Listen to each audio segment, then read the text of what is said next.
saw it downloading. It'll still keep downloading. Yep.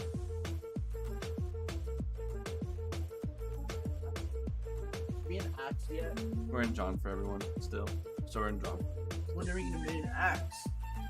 We still have to finish part 1, which we're on chapter 7. But, you know, I think we... You want me to zoom out? We don't like that. This is better for people following along if it's zoomed in. Alright.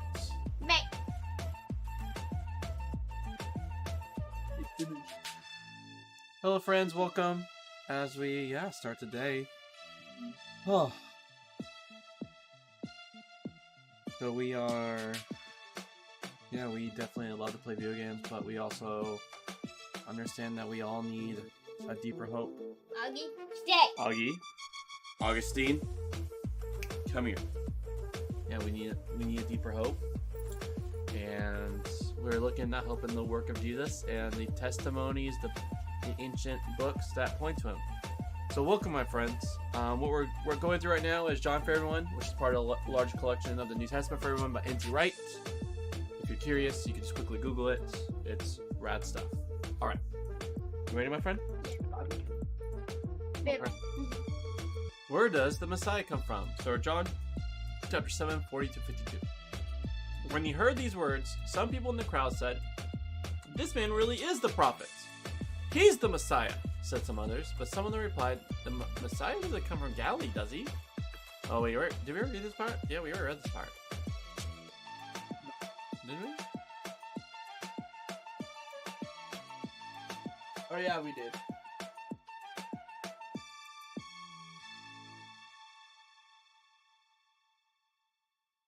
Nope, actually, we haven't. Oh yeah, we haven't. I guess it's just repeating pretty much what we read a little bit earlier. Okay. The Messiah doesn't come from Galilee, does he? Doesn't the Bible say that the Messiah is descendant from David and comes from Bethlehem, the city where David was? So there was a division in the crowd because of it. Some of them wanted to arrest him, but nobody laid hands on him. So the servants went back to the chief priests and the Pharisees. "Why didn't you get him?" asked the priest. "No man ever spoke like this," the servants replied. "You don't mean to say you've been taken in too," answered the Pharisees.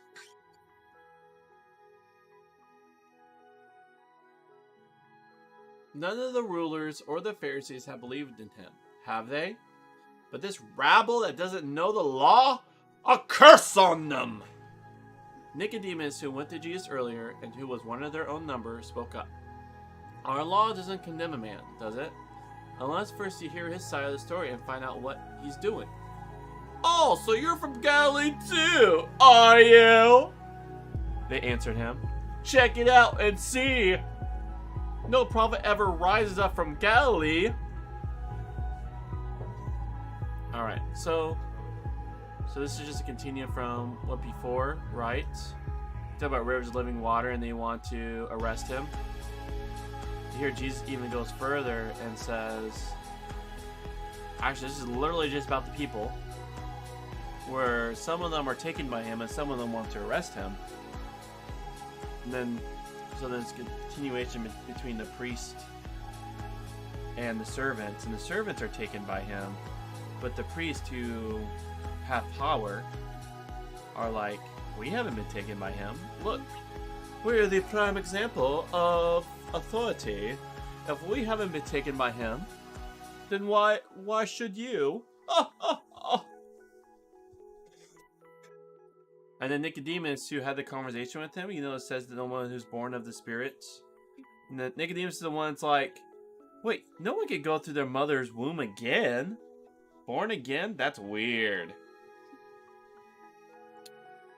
Alright. Commentary. I watch in admiration as the chess game reached its closing stages. Somehow the television commentator managed to explain what the two master players were doing in such a way that even a complete beginner like myself could understand. The younger man will make a move, the commentator will explain how brilliant it was, how unexpected yet how devastating and powerful. Then after a due pause, the older player would respond, and again the commentator would explain how, though he couldn't have predicted it, and certainly his opponent wouldn't have imagined he would do that, this was in fact the perfect teasing answer. So it went on, with two great minds trying to outthink each other and use us mere watchers being helped to understand the plot and counterplot, the multiple layers of strategy going on all the time. We need that kind of help with a passage like this, because in almost every line, John is inviting us to watch a sequence of comments that are almost like the moves in a chess game. The point, too, is the same. Where is the king, and can we capture it? You play chess, right? You're always trying to capture the king. Nah, bro, it's the queen you gotta capture. And so this is happening now with the priest. And the people, they're asking, where is the king? So who's the king? Jesus. Right. And can we capture him? And so the priests are trying to capture him, while some of the people are being captured by the words of Jesus. Do you want to wait for Micah, or just keep going? Okay. The opening moves pick up from the rest of the chapter and of the book. Is Jesus the prophet? I'm going to sneeze. The one like Moses, promised in Deuteronomy 18? Is he the Messiah himself? But if he is, there's a problem about his origins.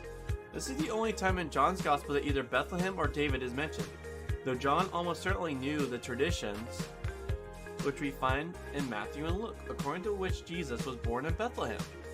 Though spending most of his early years in Galilee, it may be that here already John intends that his readers, whom he expects to know those stories or others like them, will have a sense of overlooking over the shoulders of the chess players and seeing them miss somehow.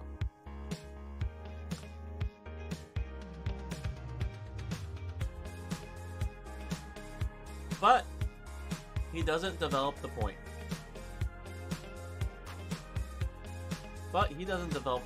He goes back to the servants who had been sent earlier to arrest Jesus.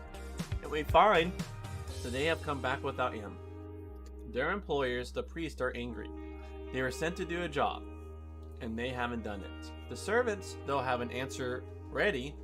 Nobody ever heard anyone speaking like Jesus was speaking. People still say that today, often enough, when they really settle down to read what he said. They were stunned by him. But the Pharisees have an answer for that. Anybody with any knowledge of the Jewish law should know that this fellow is out of line. So far, the only law Jesus even seems to have broken, as far as John's Gospel is concerned, is the Sabbath. But they clearly regard his action as indicating a casual approach to the whole thing. They dismiss, with a contemptuous wave of the hand, the rabble that doesn't know the law. You know what rabble means, right? He's like a breaker. He's just like trying to get all the people all stirred up. Rabble that doesn't know the law. Yeah. So he's like, he's getting all the regular Jews all like that. Good job. The mass of the ordinary Jews who haven't studied Torah in detail, or who held less stringent views of it than did the Pharisees themselves. As far as they are concerned, such people are effectively under God's curse. If God has revealed his will in the law, and if people don't take the trouble to understand it and follow it, so much the worse for them. No wonder taken in by a deceitful would-be prophet with a smooth tongue. The answer looks devastating. But then the next move in the chess match turns the game the other way again. John introduced us again to Nicodemus, who had come to Jesus by night, and whom we now discover to be at least sitting on the fence. By 1939, we discover that he has become a disciple. Perhaps his disgust at his colleagues in this passage had something to do with pushing him towards full faith in Jesus. His response shows that, in fact, if anyone around here doesn't know the law, it's the Pharisees themselves. So there's a funny thing. Here these Pharisees are saying Jesus doesn't know the law, but they have already counted him guilty. But the law says to hear their side before you put judgments. And so it shows that these people who have condemned Jesus are them themselves not really showing they know the law, not really practicing it. Yeah, they're like, oh, we don't care about the law. All we want is goes down. Yeah. Be gone forever. They are condemning Jesus without having heard what he has to say for himself or seen what he is doing. They are behaving in the classic manner of people who are threatened by a new gospel, by a new idea. Reject it quickly on whatever pretext comes to hand. People still do this with the gospel, alas, and we still need Nicodemus to point out the fallacy in what is so often said. Man, my allergies are...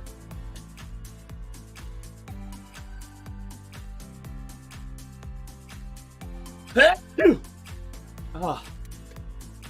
The chess game isn't over.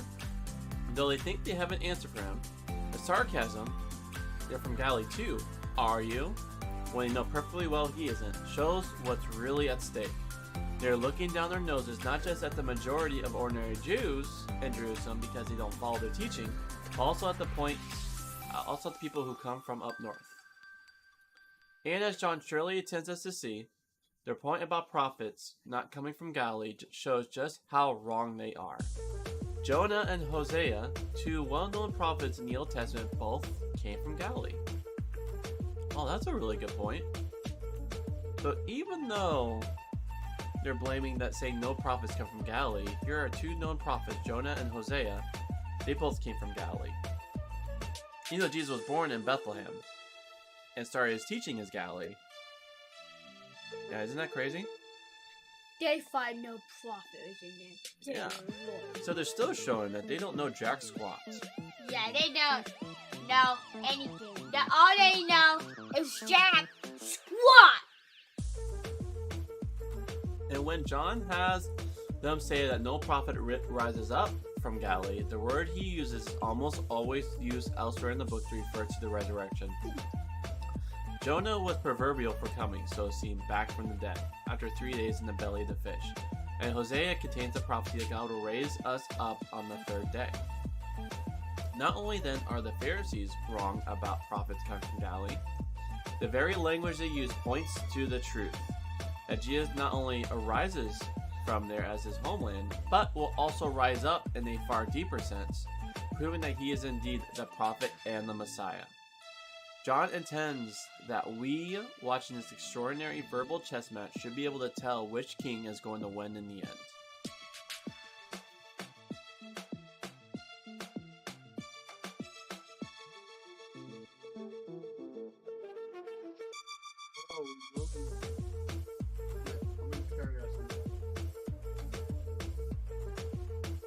They look so tiny, but then when you zoom in, it's like fitting. Alright, idolatry, Wait, Bibble. Bible. Bible. They all went off home, and Jesus went to the Mount of Olives. And the more The olive made out of a mountain. I mean, a mountain, Yeah. I mean, must be kind of gross olives. Can you imagine them being in the hot sun stepping on them. and people stepping on them? Dogs peeing all over them? You would eat that since you're a dog. In the morning he went back to the temple. All the people came to him, and he sat down and taught them. The scribes and Pharisees brought a woman who had been caught out in adultery. They stood here out in the middle. Teacher, they said to him, this woman was caught in the very act of adultery. In the law, Moses commanded us to stone people like this. What do you say? They said this to test him, so that they could frame a charge against him. Jesus squatted down and wrote with his finger on the ground. When they went on pressing the question, he got up and said to them, whichever of you is without sin should throw the first stone at her. And once again he squatted down and wrote on the ground. When they heard that, they went off one by one, beginning with the oldest. Jesus was left alone, with the woman still standing there. Jesus looked up. Where are they, woman? He asked. Has anyone condemned you? Nobody, sir, she replied. Well then, said Jesus, I don't condemn you either. Off you go, and from now on, don't sin again. So you see? Wait, okay. You read it wrong. Go down. Off you go. Oh, you're right. You said it wrong. It's true, I didn't yell. So you see what's happening? So first, people went their separate ways, but then Jesus went to Mount of Olives, and when he came back, They brought a woman who was in sin. That actually by law, even though it's supposed to bring the other party with it, by law they should have killed her. I know. But so Jesus flipped it back on them, where he then goes, the person who was without sin, just throw the first stone. Which no one could have thrown the stone besides Jesus, because he was the only one without sin. He was the only one who stayed. They can't even be sin. Yeah. And so then, yeah, he doesn't condemn her, and she went off, and he says, off you go. Don't sin anymore. Alright. Strawberry. 2 women were brought before the young king. They were prostitutes and shared a house. Both had given birth, but the son of one of them had died. Now both were claiming the living son as their own. How could anyone tell in the days before DNA testing which one was speaking the truth? The king gave his judgment. You know which king this is? The story? Do you know which king this is? It's pretty fit. Okay, so this is Solomon. Stop! This is David's son, which I think is Solomon, if I'm right. I could be wrong. Or it could be Samuel? It's Solomon. Okay. Yeah, that's his name is Daniel. Either Solomon or Samuel is David's son. Now I have to look. How dare you?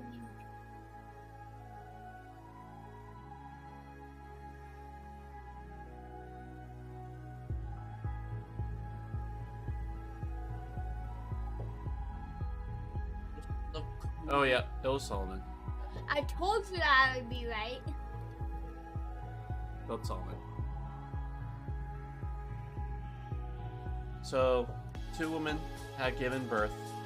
They shared the same house. One died, and then they both were claiming the living son was theirs. Alright. The king gave a judgment. Bring a sword, he said, and cut the boy in 2. Each woman can have half of him. The instant reaction of the 2 women told him the truth. One of them agreed with the verdict. The other one begged that the boy should live, even if her rival was allowed to keep him. No question which was the true mother. So, he said that. That's just brutal. But he said that to shock them. Because he says, like, any true mother, any mother who loves her kid. Were they trying to find out who the actual? Yeah. Oh. So they're both claiming that the kid was theirs. Oh. And so, Share. So trying to find who, like. yeah, who the actual mom was. How's that? Wait, if they're trying to find out, why don't they just both take it? And also back then, having a kid, having especially a son, meant security for you. Cheers. Yeah, because it's a agricultural society. So, because yeah, having a man can also continues your family line, your family name. So it's a big deal. Big deal. And so yeah, so by him going, let's cut it in half, one goes, oh, okay, cut it in half, and the other like, no, she can have it, but please do not kill the kid. Which one do you think was the mom? The one that's. Yeah, the one that says, save the boy, even if it means that she has the kid. So that turned out to be the true mom, right? Yeah. Yeah, that's a good way. Because it shows compassion. You'll just have compassion for someone, especially your kid. If that actually did happen, that'd be brutal. The instant reaction of the 2 women told them the truth. I know, I'm just gonna read it again. One of them agreed with the verdict. The other one begged that the boy should live, even if her rival was allowed to keep him. No question which was the true mother. The king was, of course, oh, there's the answer, Solomon. The story is told in 13. It was the kind of thing that got him his reputation for remarkable wisdom. And this is the kind of story that people in the first century would think of when they heard this story about Jesus. The woman taken in adultery, and the men taken in hypocrisy.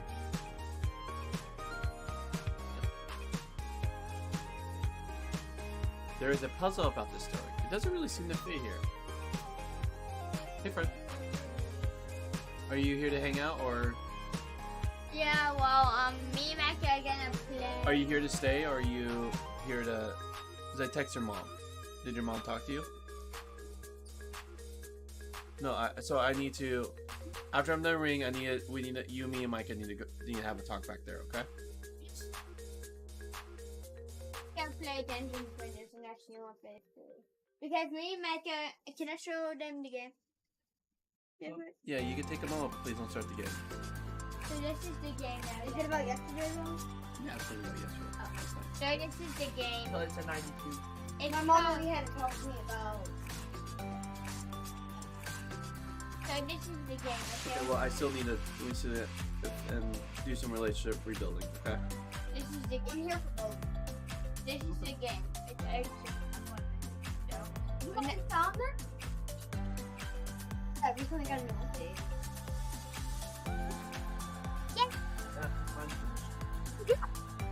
Augustine! Augie. Augie, come here! Augie. Augustine, come here! You do not walk out here. Go. Go.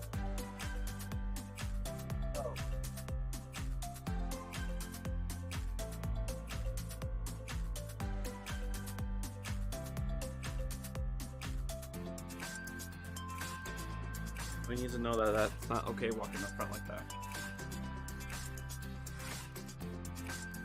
Alright. As I pet my boy, after I just... Yo. So you showed him, or you want me to continue reading? Yeah. There's a puzzle about the story. It doesn't really seem to fit here. Chapter 7 and 8, omitting this passage, seems to flow on reasonably well. And tellingly, the earliest copy of John's Gospel do in fact run straight from 752 to 812, missing the story altogether. At the same time, some manuscripts put it in a different place. Some have it as an extra story after the end of the Gospel. Some even place it in Luke's Gospel, and it has to be said that the way the story is told is, if anything, more like Luke than like John. That's why some translations of the Bible put the story in brackets, or add it to the end as an appendix.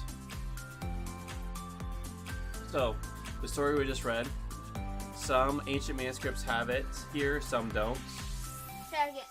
So there's one in Luke, one in here. Yeah, there's this possibility, so, because ancient manuscripts are, right? There are earliest Bible copies. At the same time, there is something to be said for reading here, where a lot of manuscripts do have it. John 7 has Jesus teaching in the temple during the Festival of Tabernacle, and the crowds and authorities getting increasingly interested in asking who he is and what he's about. John 8 has an altogether darker tone, with Jesus accusing the Judeans of willfully misunderstanding him, failing to grasp what he's saying and wanting to kill him because they are following the dictates of their father, the devil. Right, you say I want to do. The devil. No, you say I want to do. The devil. Yeah, you say I want to The devil. Or you want to say the devil. Yeah. Chapter 8 contains some of the harshest things Jesus has ever recorded as saying, "What has happened?" It is as though Jesus has come face to face with the real problem at the heart of the Judean attitude to him. To him, to God, to themselves, to their national vocation. He won't understand the chapter if we think of the Judeans as simply interested bystanders trying to make sense of a curious teacher newly arrived in town. For real like that, Jesus appears irrationally angry and dismissive, and indeed that's what they seem to have thought too. John, writing the chapter, is well aware of the impression Jesus was making. The chapter fits, in other words, with a change of mood brought on by something which has caught Jesus' attention, and has made him realize just how steeped in their patterns of thinking his Judean contemporaries had become, and how devastatingly... You ready? The chapter fits, in other words, with a change of mood. So what he's saying is, chapter 7, you have Jesus going to the Mount of Olives, and in chapter 8, you have which we're about to go to, has Jesus like straight up saying like, "You Pharisees are wicked." And so like it looks. Listen to this. Stop messing around. Yeah. So then like, reason why N.T. Wright thinks it belongs here is it kind of shows like the transition of Jesus. Then he's going to bed. Yeah, it's like you guys like he straight up calls them sons of Satan, sons of the devil. Like that is pretty brutal. Yeah. Like, literally, they are kind of. Yeah. So the story like it just shows like them trying to use the law, twisting it to try to arrest Jesus. Twisting the law. Yeah, because in the law you're supposed to have both guilty parties on the count of adultery. They only brought one half of the guilty party to try to get Jesus condemned. Yeah. But now, in chapter 8, Jesus is like, why? Yeah. So the chapter fits, in other words, with the change of mood brought on by something which has caught Jesus' attention. It has made him realize just how steeped in their own patterns of thinking his Judean contemporaries have become, and how devastatingly unlike God's patterns of thinking they were. So whether or not the story of the woman and her accusers originally belongs here, it certainly helps us to understand that the chapter which is now introduced. The chapter as it now stands begins with people wanting to stone a woman to death. It ends with them wanting to stone Jesus. That's crazy. So it first began with them wanting to stone a woman. You know what to stone someone is, right? In ancient terms? Yeah, you kill them with rocks. You literally start picking up rocks and you... Like, put them against the wall. Like, They could be in the field. It's... So you kill him with a giant rock. I mean, yeah, it was like hundreds of people. One maybe tons. rock. No, there's multiple rocks.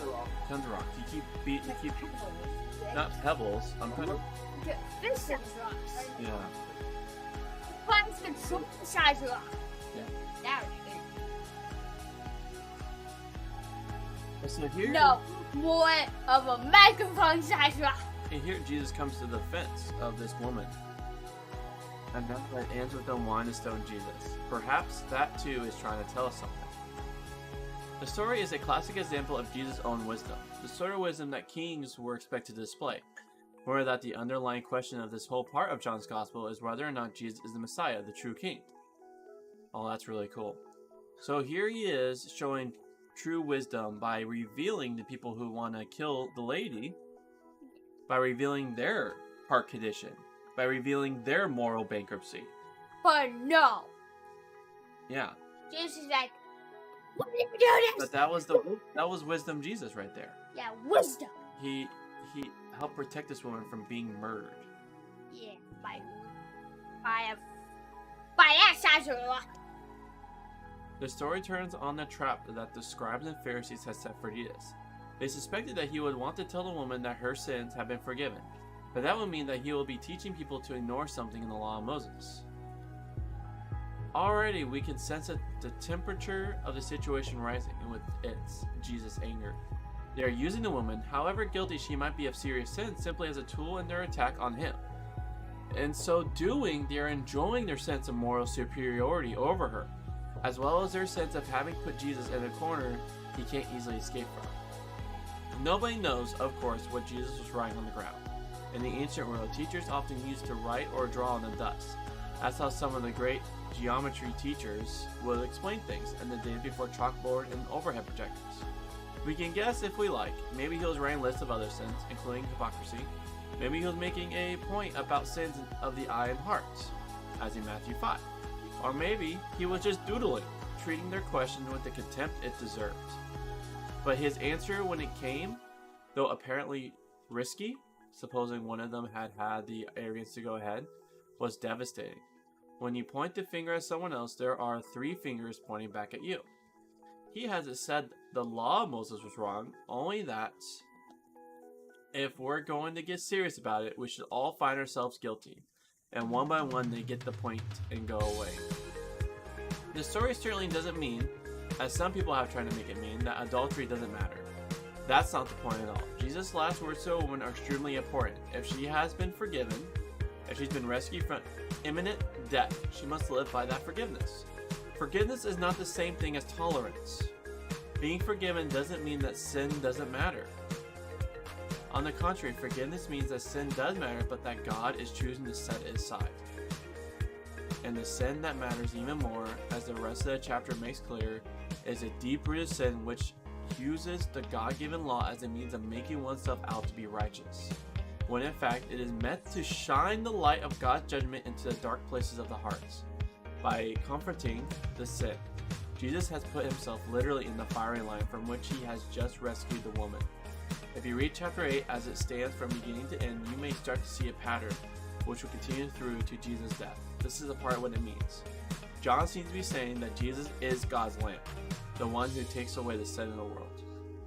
Alright, we talked about enough. Jason? Yep. How fast start playing it? Oh, it's still verifying. Looks like it's almost done.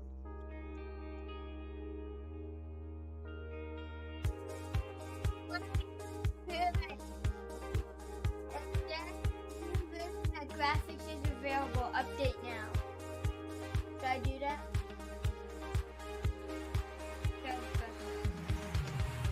It's Glyph. So that's it. That's for if you want to update Trove. You can say yes or no. I'll update so.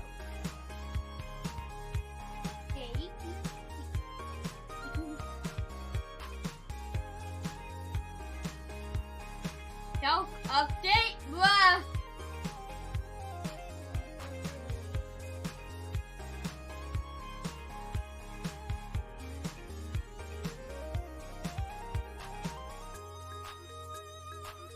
Yeah.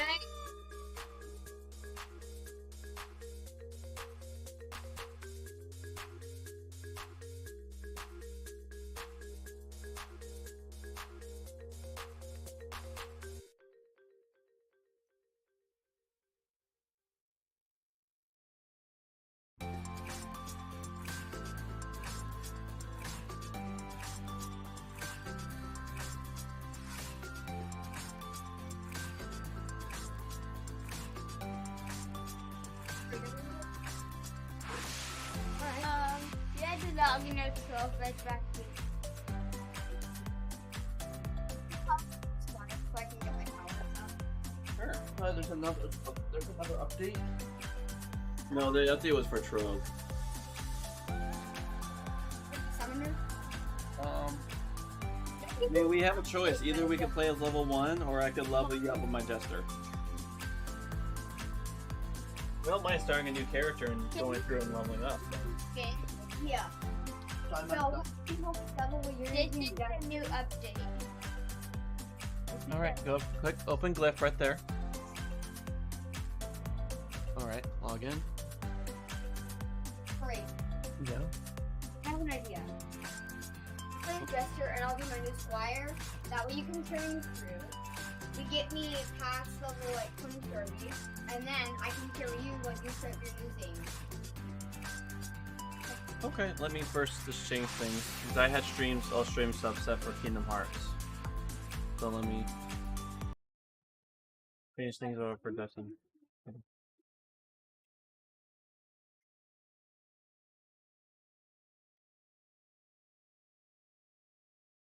Happy. Did you have fun? I'm guessing you had fun? Had fun hanging out? Okay.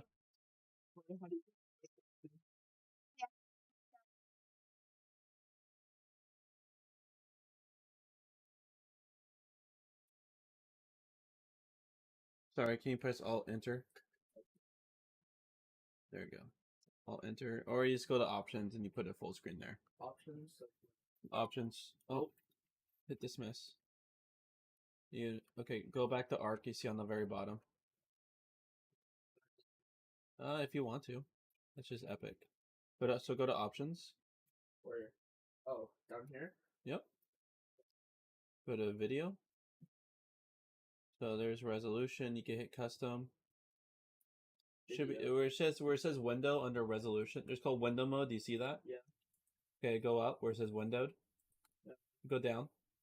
Like that and hit full. I'll hit borderless full screen.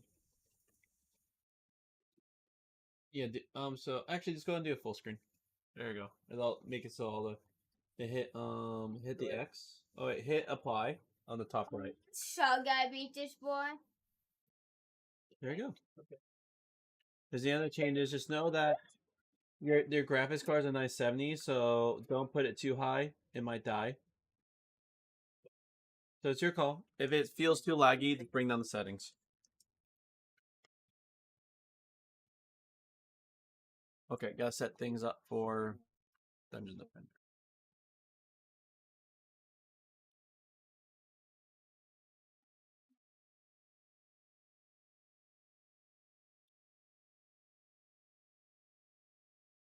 Probably what do I press? Like, this is. I'm gonna host it so Charlie can play with me. I don't know.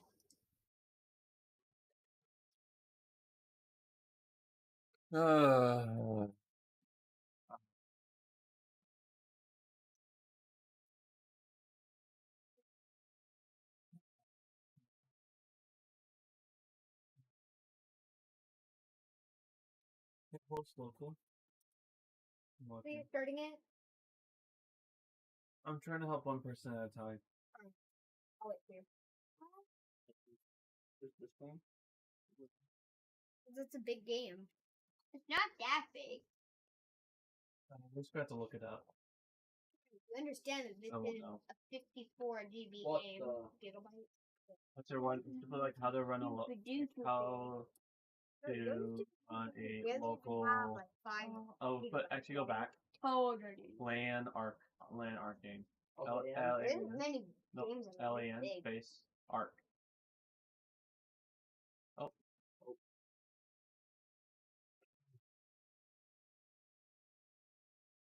Make your own. No.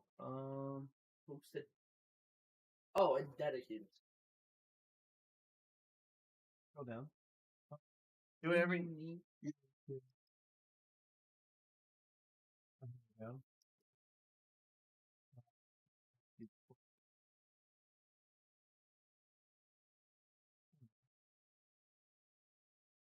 Oh, here we go. There we go. LAN server 1. There you go. It's only 96% done.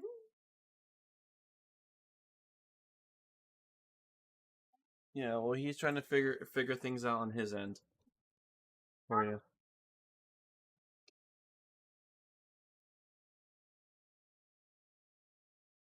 I mean, it's just now reading through stuff. I don't know what to say, friend. It's just one of those things where you just have to. There's no way to change it, besides everyone else is getting off their computers, and that won't be fair to everyone. I'm gonna ask to give him space. If that's what you want to do, he's more than welcome to. Okay, there we go.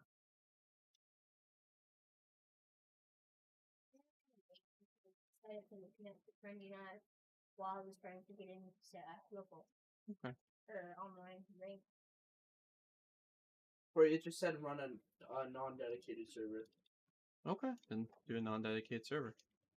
I wouldn't know. It's been way too long to know the ins and outs.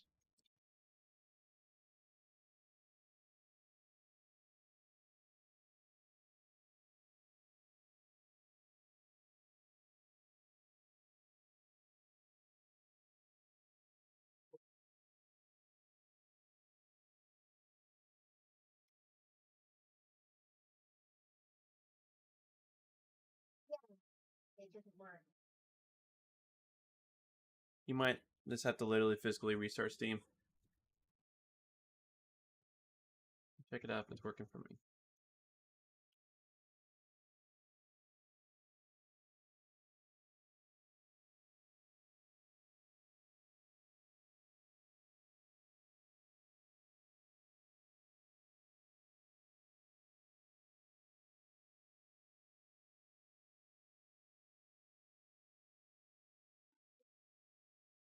You don't need to look up anything, dude. Just hit the arrows on the top right, on the bottom right.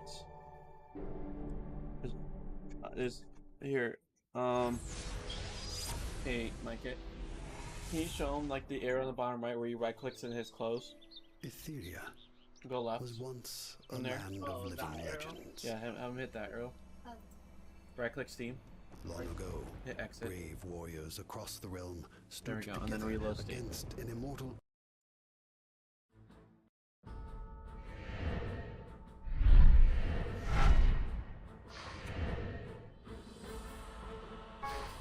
Oh, failed to connect to TrinityNet. Oh, well, I guess maybe we can't do Dungeon Defenders. So that works. Survival. I mean, maybe we can try open. I don't know. My characters are on the TrinityNet, so I'd rather just wait.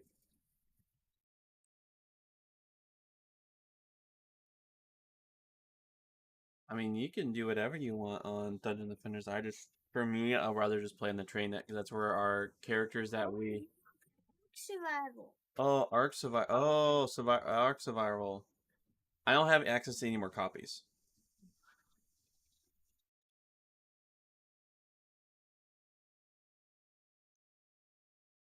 You're trying to do. I'm gonna wait until yours done for me to start. I mean, it's just in their reading space, and that's just when you just have to have patience. Yeah, it's just that reading percent. You're just gonna have patience, my friend. This is part of downloading. It's lucky we have fast internet, because if we didn't, this will take a full day. And this is just you've only had to wait for maybe a little around an hour, and it's at 97%. That's a good sign. Let's be happy.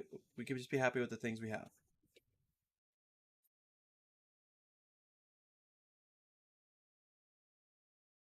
Well.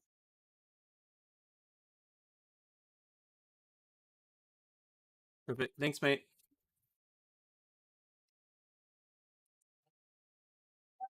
Feels like a net.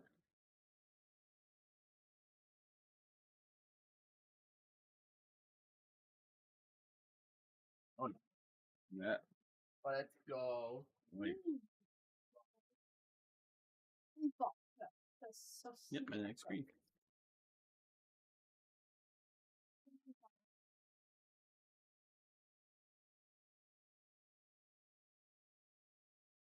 back into Dungeon Defenders.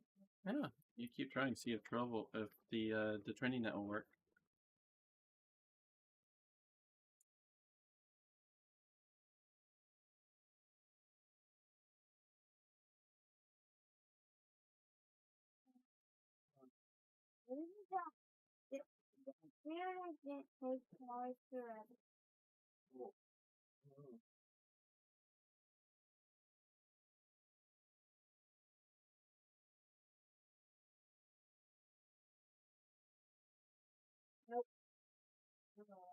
Alright, I am going to quickly, actually, I'm here. Let's put this on the side. Sweet. Okay. What does non-dedicated mean?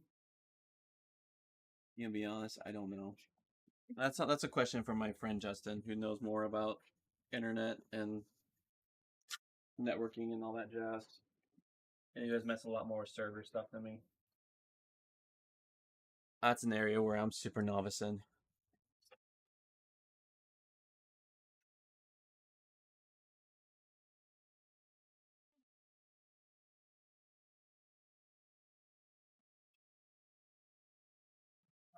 I guess I'm going back to key.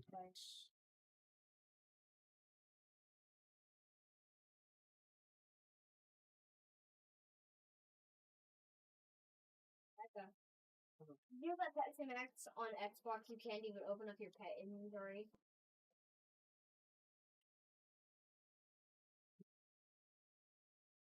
Restream here. Also, I played more Bed Wars, and it actually isn't too bad still.